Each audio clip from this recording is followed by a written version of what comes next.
Today's menu, gagawa tayo ngayon ng stuffed egg. Boil muna natin ng egg. Lahat to. 1 tray. Yan. Boil natin yan ng 12 minutes to 15. And then habang nagbaboil tayo, gaya tayo ng onion. Minced onion.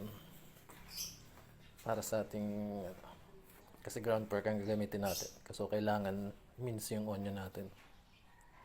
Onion and garlic. Kailangan naka-mince para madali siyang matunaw. Yan. Pinuhin natin ng ayos. Okay. Pwede siguro to. Pwede na yun.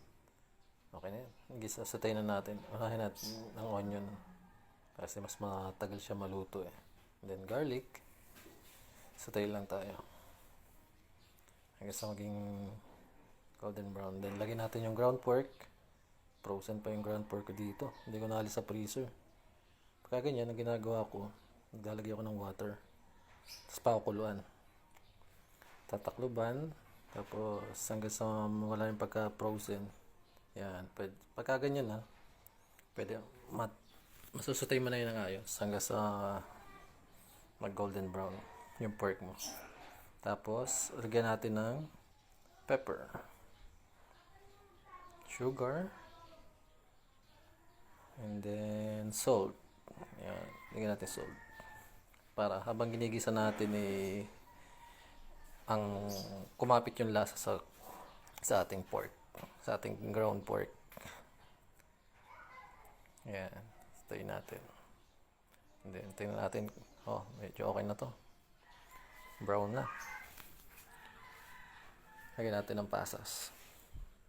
Yung pasas niya na dadagdag ng extra sweetness sa ating pork.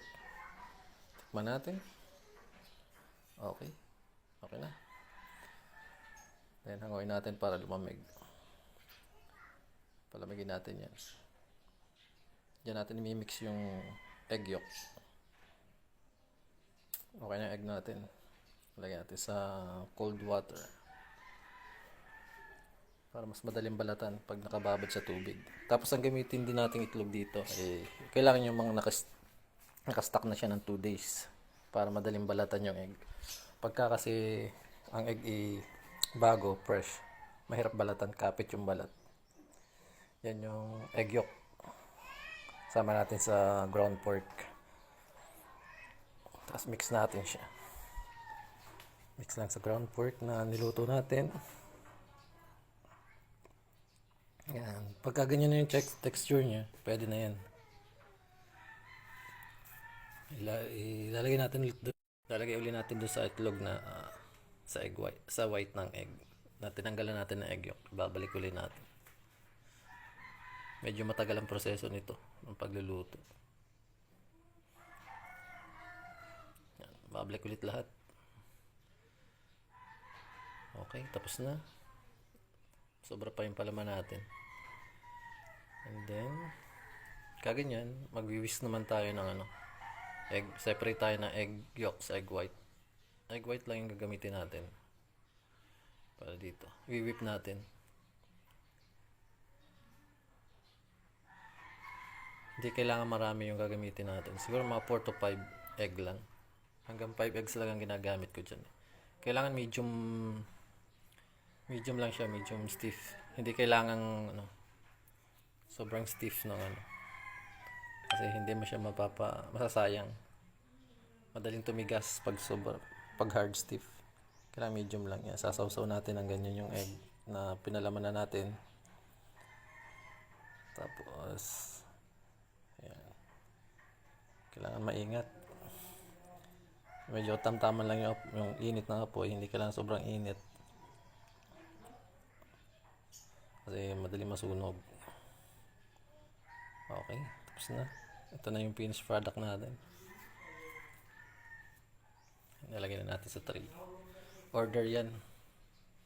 So, kung gusto nyo matikman, order lang kayo sa amin. Sarap yan. Try nyo. Best seller din namin to. Sa, ang sausawan nito, ketchup lang. Banana or tomato ketchup. Okay na yan. Goods. Thank you mga lods. Salamat.